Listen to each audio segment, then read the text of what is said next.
Represent a lot of Toronto. We represent Toronto Water. We represent the transportation unit that plows your streets. We represent TCHC, who are now under contract negotiations. So, like I said, and my brothers and sisters that are in the garbage are getting beaten down. Their managers are hammering them left, right, and center. And why? Not because they're not qualified to do the job. They're not asking me to leave because I'm unqualified to do the job, because I wouldn't have been there 15 years to start. Right on. They're asking me to leave because they want my wages. Well, I got news for you. Like my president says, you're going to have to take them out of my dying, clawing hands. Two more things I want to say to you before I gotta go, because I don't want to take up the whole night.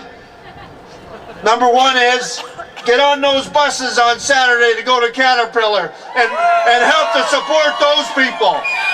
Because they're the ones under the fight now. They want a 50% rollback on their wages. Whoa. And number two is, if the no board comes down anytime soon and you see our picket lines out there, you come out and support us. Right on. Local 416 and QP.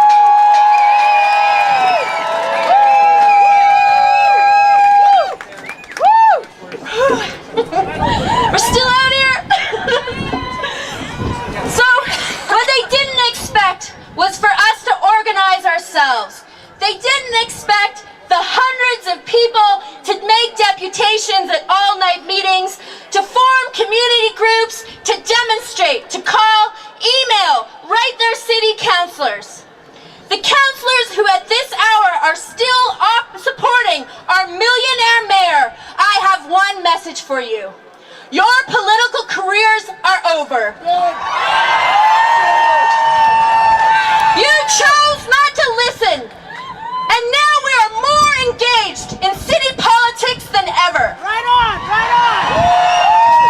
The days of sitting in councillor seats for 10 years, 20 years, and playing politics and backroom trading with our lives is over. You didn't listen to us, but now you will hear us. Stop the cuts! Stop the cuts! Stop the cuts! Stop the cuts! Stop the cuts! Stop the cuts!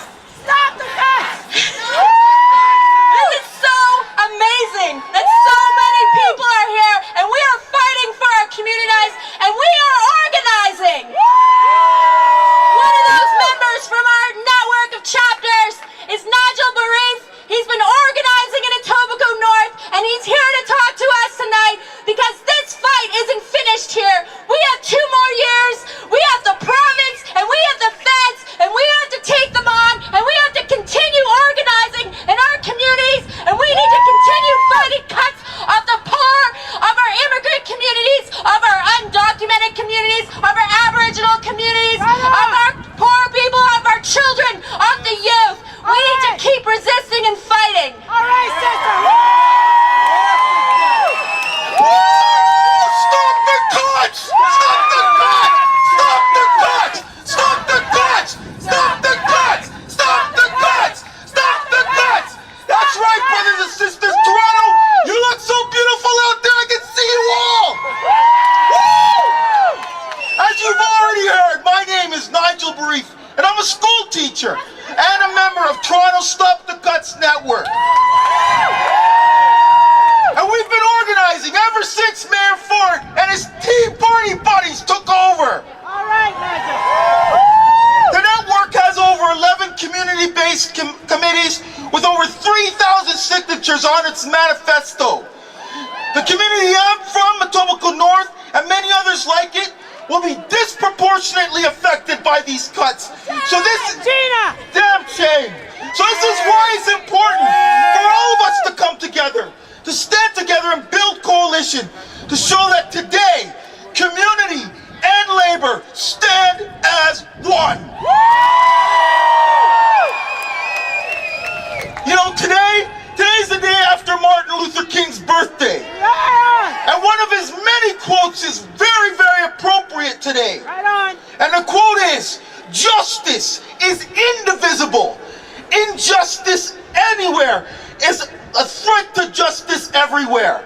And today inside City Hall, justice is being threatened by our frontline workers from 416 and QP49, who clean the offices, who take care of our youth, who take care of our seniors, who clean the roads, who clean our garbage. Threat for justice for our homeless who are dependent on shelters, and who threat for justice to our mothers who are dependent on daycare centers. Threat for justice for our children who are dependent on our libraries. This is a threat to justice for us all. Right on!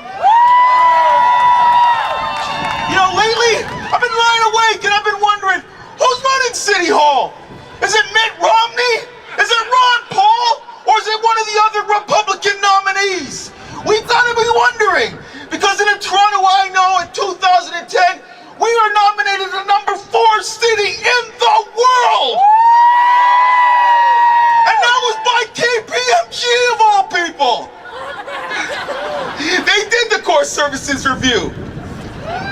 So just last week, at the Albion Library in my neighborhood, it was packed full of people in response to the Toronto Stop the Cuts network. And we put pressure, and so Vincent Crescenti decided that he would show his face. And despite over 100 residents from East Africa, from West Africa, from the Caribbean, the majority of us, single mothers, youth, told him that with no uncertainty, that these cuts are unacceptable. That we stand together with our 416 and 79 brothers and sisters. That we stand together with our gay and lesbian community. That we stand together with our unemployed and underemployed workers. That we stand together, yes, with our seniors, my brothers and sisters, but they're just not listening to us. So this is what it means for us here today. We have to ask ourselves, and this is really important, we have to ask ourselves, what kind of city do we want 50 years from now? What kind of city do we want 10 years from now? What kind of city do we want 5 years from now? And when we answer that question, we have to ask ourselves, what are we willing to do today? Today to make that happen. What are we willing to do tomorrow to make that happen? Because Toronto Stop the Cuts Network will continue to build coalition across the city, amongst labor, amongst Occupy Toronto. Today is our day to unite. Today is our day to celebrate. A new world is possible, and we are unstoppable.